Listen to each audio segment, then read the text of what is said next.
we had talked about what makes their ham so special.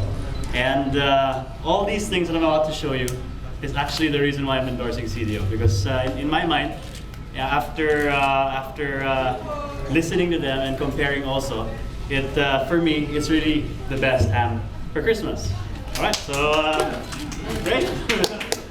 All right, so let's get started. I'll just clear my board here for a bit. And let's open up our hams first. So first things first, let's open up this thing called Brand X. Brand X. Did someone say, Brand X. Okay. Any clue? No. All I know is Brand X. It's not Brand Y, it's Brand X. And then, so let's take a look. I'm going to open it up. And the best way, like I said, to find out the difference in ham is to actually use to compare. It's the same thing with wine, it's the same thing with burgers, everything. It's a good way is to compare. So as I open it up, okay, you can see. What does it look like? Ham, meat. I mean, it does, right? But anyway, if you take a look at it right from the start, right now, or just by itself here in the chopping board, you can probably can't tell whether it's really good or not. Diba? So next thing we're going to do is we're going to open our holiday, our premium cut ham. And then automatically, I think, you will see the difference. All right. Okay. Parang class ito, someone has to answer. All right, so now let's take a look. Let's take a look now. I'm just going to wipe the sauce out of this one, and the special sauce out of this one, so you can see the ham better. How does that look? Aside from the size, someone said malaki. Oh, mas malaki nga. But I mean, the weight is probably not so much of an issue. It's also the quality that's the issue. Now, I would say yes, the color is different, but there's something very evident. Can you see it? Can you see it from where you are? The net marks. The net marks. Very good. All right. This was actually one major reason why I endorsed the holiday ham. Is first they told me, you know, our ham is the only ham that's cooked in ham nets. And the evidence of being cooked in ham nets is, of course, the net marks on the ham. And, of course, obviously, the first question I asked is, what's the significance of cooking in ham nets? Now, they told me that meat kasi is not all the same. When you get ham, you want to get it from the whole hind leg of pork. Meaning to say, buo siya na karne na hindi siya chinop-chop. Now, cooking in ham nets signifies that it's made from whole meat ham versus other hams that are not cooked in ham nets. They're chopped up ham that's stuck together with extenders. And for me, what that says is they can get the pork or non-pork from anywhere of the animal, diba? They can get it from here, there. In other words, the first word that comes to my mind is scraps. Diba? They're probably producing something else, and then they have the scraps. They decide to stick it all together with extenders or transglutaminase, and then make it into a ball and sell it as ham. Okay, that's not something I would endorse. But this one, since it's a whole meat ham, the evidence in the ham nets, and the significance of that in the flavor is that you get natural flavor, which for me is very important. Diba? When in the kitchen we make natural stock, we make natural sauces, natural everything. We don't buy, or me in particular, I don't buy pre-prepared stuff. I use things that are closest to nature. And when it's a whole meat of ham or something that's made from the whole meat, you get 100% natural flavor. And plus, it's also when you cook it, I don't know, when you cook it, try this at home, you cook it, you slice it, and you press down a little bit, you can see that the juiciness is really there. You can really see it. Super sarap. Super sarap. All right. Is that good? Very good. All right. Well, that's also, that comes from the heart, so no problem. Now, I'm going to put this aside. Can I ask someone to get this out of here, please? Somebody. Thank you. Nakasira kasi ng araw eh. But it's true. Cooking, like I said, cooking is very much part of having good ingredients. Now, I'm going to go through this recipe really quick. It's very simple. And first, let me put my gloves on. Kanina hindi ako nag-glove. I'll put my gloves on now. There are plenty of ways to cook ham. The most common way is probably to slice it, tas i-prito natin, to fry it. Me in particular, that's my favorite way because it's the easiest and the fastest. However, when you're celebrating special occasions, hence it's Christmas. Sorry. It's Christmas soon. Sometimes, especially if it's for dinner, you want to prepare ham in a better way. So the second most common way to prepare ham is to glaze it. Usually with like pineapple sauce, molasses, barbecue sauce, etc., and cook it in the oven. Sorry. Malagkit na kasi. Don't worry, what I'm cooking here is not the same as the salad that you're going to eat. Okay, and I believe the staff of the wonderful Chef Laura Bell has prepared that for you. All right, so first things first, let's take a look at the ham. Net marks, special sauce, makes it good.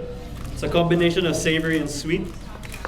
And there you go. You can see that that's made from whole leg ham. It's not like para little puzzles or mosaic because yun nga, it's a natural product. So for this particular recipe, I like to slice it really thin. Actually, as thin as you possibly can. So let's cut 5 slices. Yes.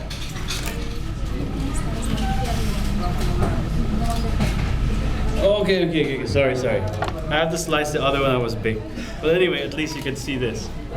Back there. Init pa ba siya? Di na. Now once it's baked, that's the thing, the juices will be more pronounced. Again, much softer to slice. So we're gonna slice that thinly. And for me, I think there's a good proportion of fat to lean meat. If it's too fatty, you don't want naman too fatty. But if there's too little fat, normal hams will taste dry. The beautiful thing about the ham with fat on top is when it cooks, as the fat melts, you can see it protect the meat and making it, maintain its juiciness rather than drying out. All right. Beautiful. Juiciness. You can see it's shiny. That's its natural juices there, which makes it really delicious. So next up, layo. Help me, please. Can you push it forward this way? Thank you, chef.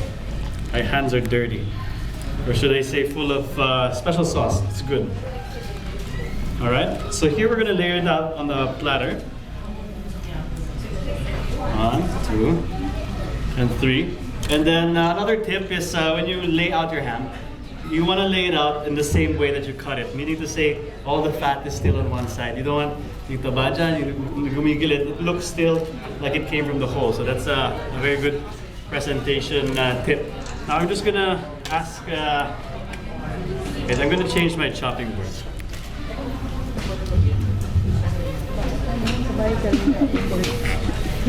Ayaw ba? Pwede ba? Sobrang bilis lang. Thank you. Now, while I'm waiting for the chopping board, we can go for the ingredients for this. Alright, first things first is mixed greens. Now, salad, salad with ham is usually it's fried, but what I wanted to do today is to share with you something healthier. So I wanted to make a salad with ham. And one very important tip with cooking salad, thank you very much, and pairing it with ham, is that you want to slice the ham very thin, because if you slice it thick, the salad, which has not a lot of flavor, thank you, will, will lose its identity if you compare it with a big thick piece of meat. So you want a delicate piece of meat full of flavor with salad, good balance of ingredients. So aside from the salad, other ingredients are an apple. So I'm just gonna slice it. I'm gonna slice half.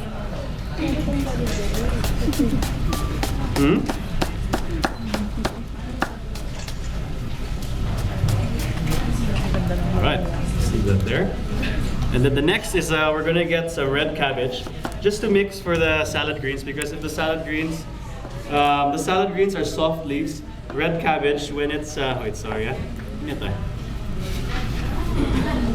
okay, red cabbage when you mix it in the salad greens, it adds a nice crunchy component, and that's why a lot of us love coleslaw, because it's crunchy and it's cold. So that's what we're gonna use the red cabbage for. Come on. Beauty. All right, so next up, very simple salad. For our other ingredients, here we have a combination of balsamic and olive oil, which will be our dressing, some pesto, for garnish, chopped cranberries since it's Christmas. Thank you, chef. And pine nuts for added crunch. So what we're gonna do is really, really simple. All we're gonna do is we're gonna cut up our lettuce. I'm gonna cut it really small. Because when you make a salad with ham, you don't wanna cover up the ham, you wanna show off the ham. So what we're gonna do is we're gonna cut it small and put like a line of salad in the middle.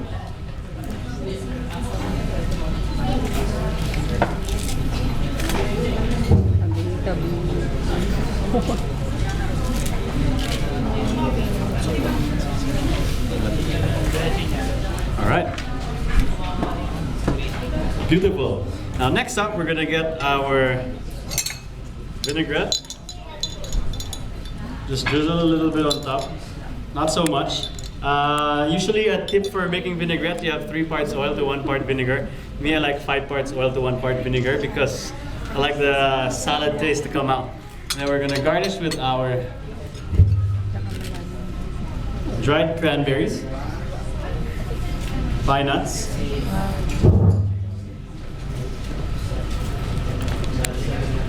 we're gonna put our apples also in the greens.